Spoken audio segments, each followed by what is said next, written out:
Well, here we are on the Bosphorus, and I'm joining him with, with Mr. John MLD. Yeah. So, what I thought we'd talk about, we're sitting on this wonderful yacht.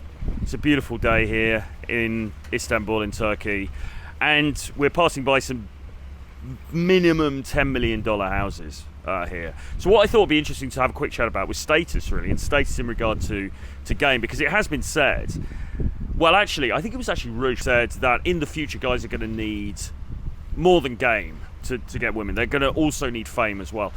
Status sort of plays into that. What do you reckon? Do you reckon that like guys need status, or is it something to chase? I think if you're a weirdo like Rouge, you need as many advantages as possible. Let's be honest, Rouge used to go around flashing his American passport in the early 2000s as a status / economical flex. Yes. But look, I think guys overcomplicate picking up girls. You're going to get good at picking up girls by going and talking to women. That's how you're going to get good at it. Guys saying, I'm going to go to the gym and I'm going to get girls. No, dipshit. You're going to get better at girls by talking to girls. Stop overcomplicating it and stop rationalizing your cowardice of talking to women by doing other shit. You're like, you're too much of a pussy to go talk to girls. So you're like, oh, well, I just need to make sure I have, like, you know, the 225 bench press, or I need to be making six figures. No, you don't. You need to get better at talking to girls. I think status definitely greases the wheel, without a shadow of a doubt. Yeah. Without a shadow of a doubt. However, it's more of icing on the cake, because if you have status but you have no game, then you're just going to get fleeced by some chick who has more game than you. Yeah, exactly. And you've got friends. We know people who've got money and some status as well, contextually, but they don't have game. Yeah. Oh no, it's brutal. I mean, I know a guy that closed a 9-figure deal this year and gets treated like shit by his wife. 9-figure profit deal, and his wife is like a 5 out of 10. And treats him like garbage. If I closed a 9-figure deal, I probably wouldn't be alive for long, because I'd be in Bogota with James Tusk. 9 figures in Bogota, man. I mean, you do a lot of damage. You in fact, you do irreparable damage to your liver and to all of your bodily organs, probably. All my vital organs. Yeah, man. Yeah. I would just have an IV drip of MDMA. Just walk around. But I mean, I suppose a lot of guys are seeing a lot of the lifestyle porn type stuff online, aren't they? And we've obviously our friends, the Tates, and other people who are living a lifestyle that guys aspire to. And they feel like, and obviously that is something that you should work towards, for sure. But do they need it? Do you need to be living the Lambo lifestyle in order to have success in dating? No, I mean, I love to use James Tusk as an example. James is not an exorbitantly rich man. James doesn't even know how to upload a fucking photo on Instagram. You know? But James is hooking up with some beautiful smoke shows because he's good at talking to women. Now, again, status absolutely helps, but if you don't have a game, you think you're just gonna, like, let's talk about these losers in the black pill community, right? So these guys just think if you're incredibly good looking and you have a massive amount of status, that you're not going to get any trouble from women. They're just going to be this subservient doll. Yeah. And it doesn't work. I'm a multi-million-dollar earner, and women give me bullshit all the time.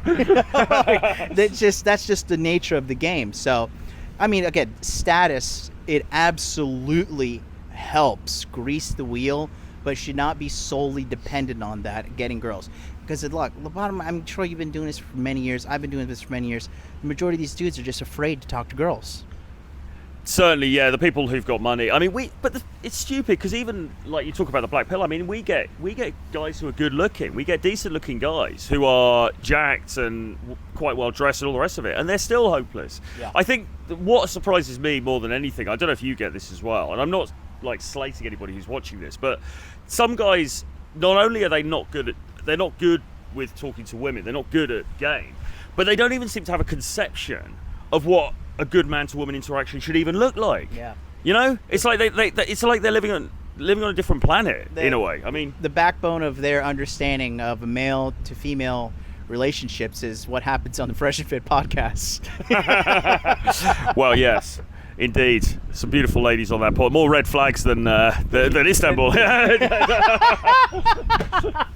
We can't possibly repeat what I said earlier, but yeah. More red flags than Istanbul, indeed, mate. No, but it's true. So I think when guys are afraid to talk to girls, because that's what the bottom line is. Majority of guys don't feel like they're good enough. Majority of guys are afraid of girls. So they overcomplicate. Oh, I'll just become 6-figure entrepreneur. I'll become a 7-figure entrepreneur. Yeah. I'll get jacked in the gym. I'll go to Istanbul, break my legs, grow 6 inches, and that's what I'm doing. Yeah. Then I'll be a giga Chad, and it's just like, no. Yeah. But you were, I mean, mate, you've been very successful in your career, but I mean, you were pimping it. Way before that, weren't you? Bottom line, dude, I got way more pussy before I had money. After I got money, I just became more focused on growing the business. Because chasing girls and shit takes time and money and effort. Yeah, tell me about it, man. That's why I'm sitting here in a Zara t-shirt, man, on the back of your expensive yacht. But the bottom line is, like looking at the situation we have here in regards to status, I mean, it is what it is. The backbone of it all is talking to girls, approaching girls. I'm just going to keep on reiterating that, because I've been doing the intensive coaching with my services since 2019, and I've talked to thousands of men. Troy, you've joined me on the webinars. Indeed. In the Masculine Empowerment Network, and we've just noticed that the majority of these dudes, they sit there, they buy course after course, they buy all your 7 books, your Renegade Dating Blueprint, great package. They buy James Tusk package. They read all Rollo Tomasi's books. They watch Rhinestone's streams of mediocrity. then they're like, okay, now I'm finally ready to like do one approach. It's been 7 years. I'm 37 now. I'm ready to do it. Yeah. And it's just like, dude, you're gonna learn more about what you want to do by doing it, but you have to grow a pair of balls and actually do it. Like, you're not gonna get Me Too'd. You're not gonna get like false rape accusation. Again, it all goes down to, unfortunately, it is, but men are just being cowards. It's just bottom line. It's unfortunate, but it is. Yeah, it seems to me there's like 2 stages to this, though, because the first stage is to actually go and talk to women, have conversations, interact socially. That's one thing. And then it takes, like 99% of guys don't even do that, but some do. And the ones that go through to that level, then many of those fall at the next hurdle, which is you're not making it flirtatious. You're not making it a sexual interaction. It's a very bland, vanilla sort of, oh, how are you? Where do you work? Like a logical interrogation. Yeah, guys are just too logical, right? They're not bringing sexuality. They're not bringing playfulness to it. They're not bringing their emotions to it. They're like, I'm going to be a stoic alpha, and it doesn't work like that. It's boring. Yeah, I mean, I was working with a guy recently, and he was saying, and he was getting blown at, not doing too successfully. I mean, he's an amazing guy, great guy, but not, just the interactions weren't sticking with these women. And he was saying, what's the problem? I've got the muscles, I've got the money, I've got the... And it's like, well, yeah, but you've got to bring playfulness, you've got to bring self-amusement, you've got to bring a bit of cockiness to it, and a bit of flirtation. Like, there's got to be some sexual elements to this, right? Yeah, they think life is like a computer algorithm. So like, I'm 6 foot tall, I have 6-pack abs, I have 6 figures salary, and where are the girls? Like, no, dipshit, you're gonna get the girls by talking to girls. We all know that one guy in our life who's a complete fucking loser, who does drugs, who has no money. We're not talking about James Tusk, but he is a good example. who's really good with women. You know what I mean? And it's because he's just constantly doing what gets girls, talks to girls. That's it.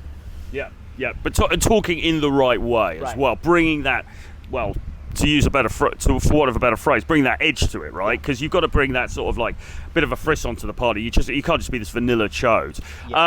But to be honest, just talking to them and having social interactions with them is better than nothing. That's what you need to be doing. And most people watching this, they're going to go, yeah, makes sense, guys, and then they're just not going to do it because we keep knocking out this content year after year, and you guys are still not doing it. But that is ultimately what you need to do. So forget about buying a house on the Bosphorus in Istanbul. You need to actually get out there and talk to women. Yeah, and I just got. I'm obviously, you can see my head. I just got a hair transplant while I'm here in Turkey, and I'm here. Miss MLD's behind the scenes with us here, and I was walking down the streets of Istanbul last night, and my head is all swollen up. I have like little patches of blood on my head. And I was walking with Miss MLD, and then this Turkish girl makes eye contact with me, walking in my direction, and brushes up against me, and she is choosing on me. No. and I'm look like a fucking Frankenstein. But again, guys are just so worried and feel so bad about themselves. They feel like, I need to be perfect. I need the perfect hairline. I need the perfect body fat. I need to drive a Lamborghini. I need to have like 10,000 followers on Instagram. No, you don't. You need to shut up and go talk to girls, and that's it. Yeah, 100%. And I think on that note, we'll leave it there because we can't really say any more, guys. You've got to go out and socialise. You've got to go and talk to these women and bring some flirtation with it as well. John, they all know you anyway, but where can they find you? What you got coming up? Modern Life Dating on YouTube. I'll be back to live streaming September 2nd. I've been off for the whole month of August. I went double viral recently. Go check out my shorts. One got 5 million. The other one got like 2.5 million. And 9 a.m. Eastern Standard Time, my live stream starting September 2nd. And I'm going to be going hard until the end of the year in December. Nutsack.